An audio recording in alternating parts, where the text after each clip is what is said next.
Lisez les questions.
Dans tous les foyers, c'est la même histoire. Quand on demande aux enfants d'éteindre les écrans, ils sont rarement contents et dans certains cas, ça peut même virer au drame. Tablettes, ordinateurs, smartphones ou télévision, l'omniprésence des écrans dans les familles multiplie les tentations pour les enfants et pour les parents, c'est parfois dur de lutter. C'est vrai que des fois c'est une solution de facilité pour nous parents. On arrive, il y a le rush de la journée, on fait à manger, la cuisine, les devoirs.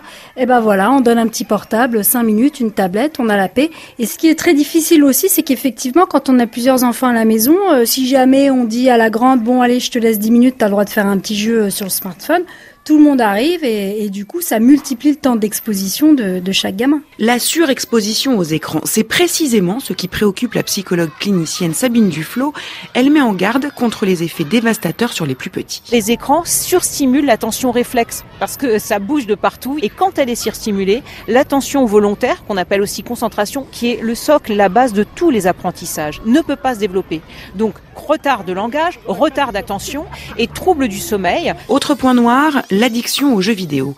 Un trouble qui vient d'être reconnu officiellement comme maladie par l'Organisation mondiale de la santé et dont souffrent de plus en plus les enfants que la psychologue reçoit dans son cabinet. Que l'enfant soit petit ou plus grand, il peut très facilement tomber dans cette addiction. Ça, c'est vraiment une constatation de terrain. Et ça crée quoi ? Ça crée un appauvrissement de la pensée, tout simplement. Un point de vue que réfute le psychiatre Serge Tisseron, qui lançait en avril dernier avec les académies des sciences, de médecine et des technologies un appel à une vigilance raisonnée. Ce qui définit l'addiction, c'est la perte du contrôle des impulsions et le contrôle des impulsions n'est acquise qu'aux alentours de 18-25 ans. Donc une vigilance raisonnée, ça veut dire faire valoir un principe de préoccupation et ne pas se précipiter sur la dernière étude alarmiste qui, encore une fois, très souvent est invalidée quelques années plus tard. De son côté, le Haut Conseil de la santé publique recommande dans son dernier rapport de proscrire les écrans avant l'âge de 3 ans, de ne pas les installer dans la chambre des enfants et d'éteindre la télévision 1 heure avant le coucher.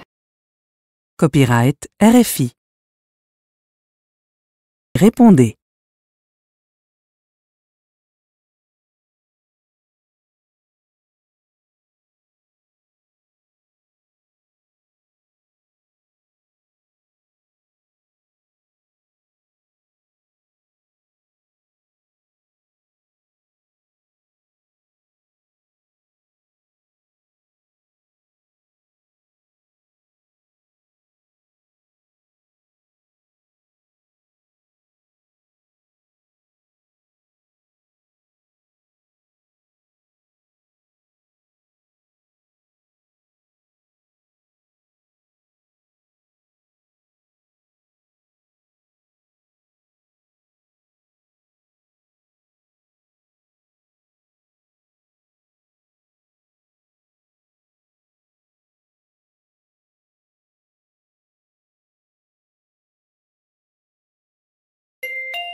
Écoutez avec transcription. Dans tous les foyers, c'est la même histoire. Quand on demande aux enfants d'éteindre les écrans, ils sont rarement contents et dans certains cas, ça peut même virer au drame. Tablettes, ordinateurs, smartphones ou télévision, l'omniprésence des écrans dans les familles multiplie les tentations pour les enfants et pour les parents, c'est parfois dur de lutter. C'est vrai que des fois, c'est une solution de facilité pour nous parents. On arrive, il y a le rush de la journée, on fait à manger, la cuisine, les devoirs. Et ben voilà, on donne un petit portable, 5 minutes, une tablette, on a la paix. Et ce qui est très difficile aussi, c'est qu'effectivement, quand on a plusieurs enfants à la maison, si jamais on dit à la grande, bon allez, je te laisse 10 minutes, t'as le droit de faire un petit jeu sur le smartphone, tout le monde arrive et du coup, ça multiplie le temps d'exposition de chaque gamin. La surexposition aux écrans, c'est précisément ce qui préoccupe la psychologue clinicienne Sabine Duflot.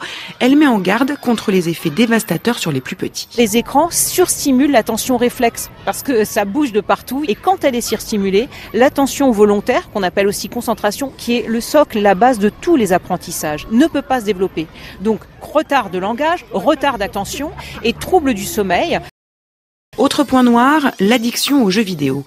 Un trouble qui vient d'être reconnu officiellement comme maladie par l'Organisation mondiale de la santé et dont souffrent de plus en plus les enfants que la psychologue reçoit dans son cabinet. Que l'enfant soit petit ou plus grand, il peut très facilement tomber dans cette addiction. Ça, c'est vraiment une constatation de terrain. Et ça crée quoi ? Ça crée un appauvrissement de la pensée, tout simplement. Un point de vue que réfute le psychiatre Serge Tisseron, qui lançait en avril dernier avec les académies des sciences, de médecine et des technologies un appel à une vigilance raisonnée. Ce qui définit l'addiction, c'est la perte du contrôle des impulsions, et le contrôle des impulsions n'est acquise qu'aux alentours de 18-25 ans. Donc une vigilance raisonnée, ça veut dire faire valoir un principe de préoccupation, et ne pas se précipiter sur la dernière étude alarmiste, qui, encore une fois, très souvent est invalidée quelques années plus tard.